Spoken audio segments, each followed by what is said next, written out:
cette émission, utilisez les transports en commun. Circulation dans Paris, un défi au quotidien.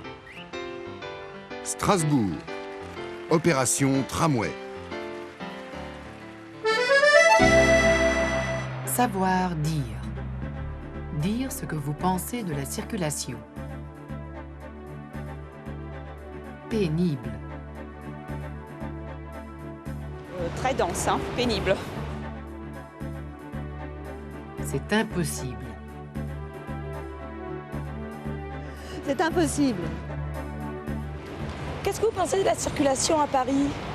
Très dense, hein, pénible. Qu'est-ce que vous pensez de la circulation de Paris? Très moche, trop dense. Oh bah, c'est épouvantable. Infernal. Vous, qu'est-ce que vous pensez de la circulation à Paris? Trop difficile, trop difficile. C'est bien le week-end, la semaine c'est infernal. C'est une horreur. C'est impossible. D'abord, on ne peut pas circuler, surtout on ne peut pas se garer. Info. Chaque jour, 1 600 000 voitures circulent dans Paris, alors qu'il n'y a qu'1 300 000 places de parking.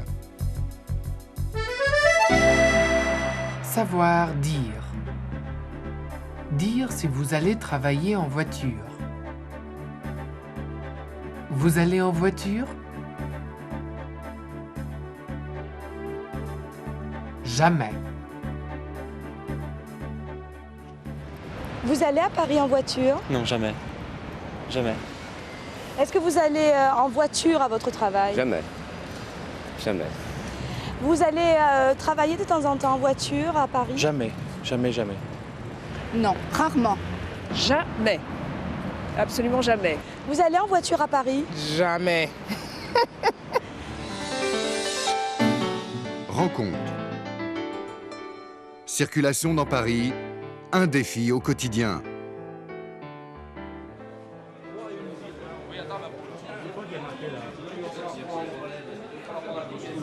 La préfecture de police, Paris, 7 h du matin. Mesdames, bonjour. Asseyez-vous. Ces policiers ont choisi peut-être le travail que les Français considéreraient comme un défi. Contrôler la circulation. Aujourd'hui, la visite officielle de 2 présidents étrangers complique un peu les choses. 680 à 10 h, spécial hôtel de ville. 3e secteur. Ces 2 agents sont envoyés sur 2 points critiques pour les convois. Monsieur Moubarak, le président de la République d'Égypte, arrive. Les points de rassemblement à 9 h et la mise en place à 10 h. Il y a aussi une grosse différence par rapport à hier. La circulation générale n'est pas neutralisée.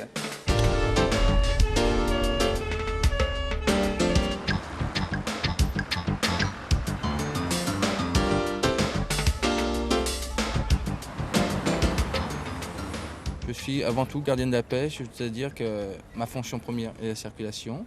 Mais s'il y avait un crime ou un délit à proximité, ma fonction serait d'aller sur ce crime ou ce délit. Alors que les 2 agents se rendent sur le terrain, la salle de commandement, elle, contrôle la circulation dans tout Paris. C'est ici que les patrouilles sont envoyées en renfort. Sur place, Charlie 21. Oui, rue du Temple, entre République et Turbigo. Ou l'arbuste. À droite. Ouais. Puis la boîte, elle est derrière là-bas. Le premier convoi doit passer dans quelques minutes.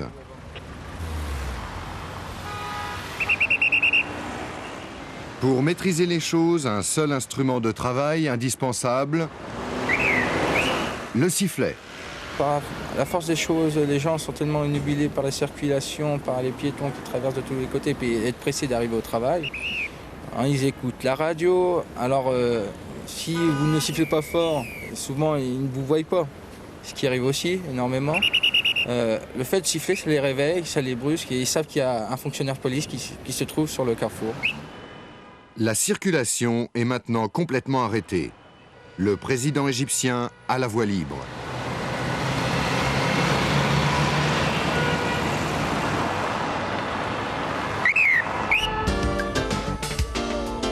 Secteur de la Bastille.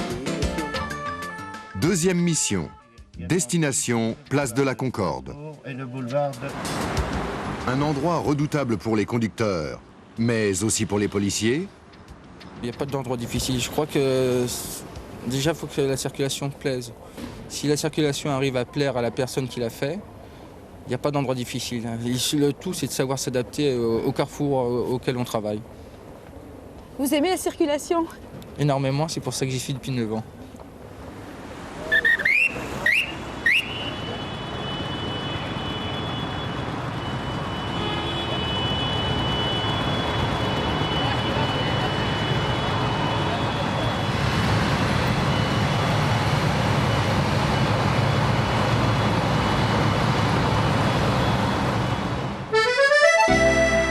Savoir dire. Dire comment vous vous rendez au travail.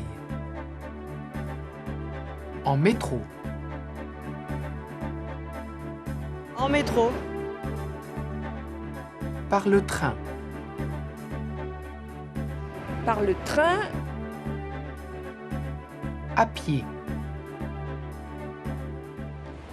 Comment est-ce que vous allez à votre travail tous les jours? Je prends le train pendant 5 minutes et ensuite 10 minutes à pied. Comment est-ce que vous allez à votre travail? En métro. En métro ou en bus. En bus et en métro. moi j'habite en banlieue, donc je prends le train, le métro et à pied jusqu'à mon travail.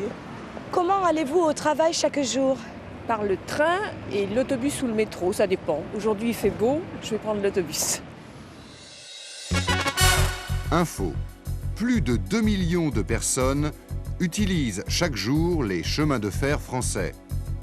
La France a le réseau ferroviaire le plus grand d'Europe. Savoir dire. Acheter un billet de train. Je voudrais un billet pour Rennes.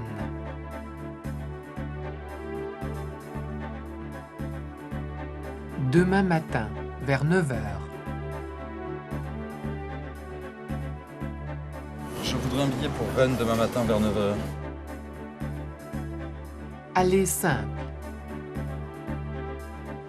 Un aller simple.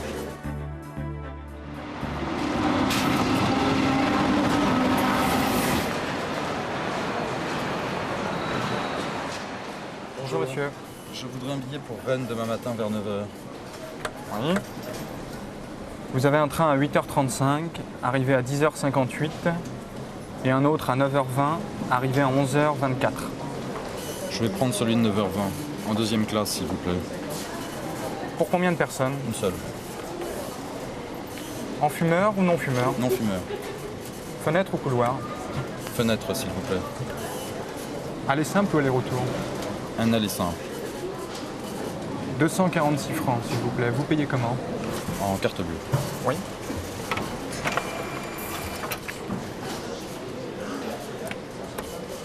Voilà monsieur. Merci. Bon voyage. Au revoir. Au revoir. Savoir entendre. À vous de trouver la réponse. Est-ce que le train direct arrive à Plouaret avant minuit? Vous avez un train à 14h20 avec une correspondance à Guingamp, arrivé à Plouaret à 18h40, ou bien 15h20 avec une correspondance à Rennes, arrivé à 19h16, ou un train direct à 19h20, arrivé à 22h56 à Plouaret. Compris. Le train direct arrive à Plouaret à 22h56. Rencontre. Strasbourg. Opération Tramway.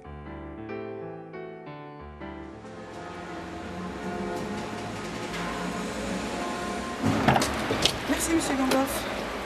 Catherine Trautmann est maire de Strasbourg.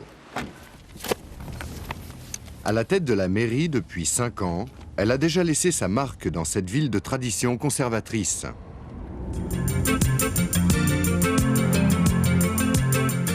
Le vieux Strasbourg, quartier pittoresque et agréable. Mais comme les autres villes, Strasbourg souffrait de congestion et de pollution. Pour redonner la ville à ses habitants, Madame Trautmann a créé plus de zones piétonnes, plus de pistes cyclables. Le dernier projet est le tramway, un moyen de transport anti-pollution. En fait, avec la circulation automobile, les gens ont perdu leur liberté de circuler. Il faut donc leur rendre cette liberté, leur rendre la mobilité et tenter aussi de donner, si vous voulez, un mode d'usage de la ville qui permette d'être moins tendu, moins crispé, moins agressif. Et ça suppose de trouver de nouvelles solutions. Mais la solution de Madame Trautmann ne satisfait pas tout le monde. Les travaux énormes ont provoqué des réticences pour diverses raisons. Je dois passer de la place de la Bourse de la ville jusqu'à Grafenstaden parmi les travaux. Hein. C'est très gênant, très gênant. Je me pose la question qui va payer tout ça. Naturellement, je pense que c'est la poche des Strasbourgeois. Le tramway a été en fait choisi parce qu'il était l'option la plus rapide et la moins chère à titre général. Mais était-ce réellement nécessaire d'exposer Strasbourg à un tel chaos? On ne fait rien de grand si on ne prend pas de risques. Il y a eu cette réalité brutale, parfois dure, qui était au fond de rentrer dans le vif des chantiers. Et c'est une certaine violence. Ça fait mal à la ville. Quand vous ouvrez, quand vous percez, quand vous dégagez les réseaux, quand vous êtes obligé d'abattre des arbres, bien sûr, c'est une sorte de choc. C'est un peu chirurgical. Seulement, comme dans une maladie, ou bien vous choisissez de la traiter avec les moyens appropriés, ou bien vous laissez la gangrène progresser. Et je n'avais plus le choix. Aujourd'hui, le tramway devient une réalité dans l'espace. Cérémonie d'inauguration. Le public va pouvoir enfin découvrir la maquette d'une rame du futur tramway. En commun, cyclistes, la ville se doit d'offrir des déplacements faciles et un environnement de qualité.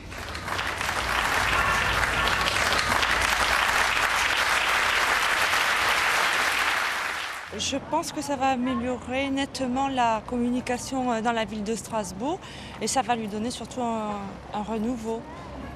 Si les gens laisseront les voitures à l'extérieur pour prendre le tramway, je pense que ce sera une bonne chose. Le tramway a toujours été une aventure politique dangereuse pour Madame Trautmann. Pourquoi a-t-elle alors pris le risque de perdre une partie de son électorat? Ce qui est ma responsabilité, et c'est ce que j'ai toujours expliqué, c'est de prendre des décisions, de faire des choix qui soient les meilleurs possibles pour l'intérêt général. Autrement dit, nous avions le choix entre laisser le centre-ville mourir ou lui redonner vie. Nous avons fait le choix de la vie, c'est-à-dire le choix de la ville.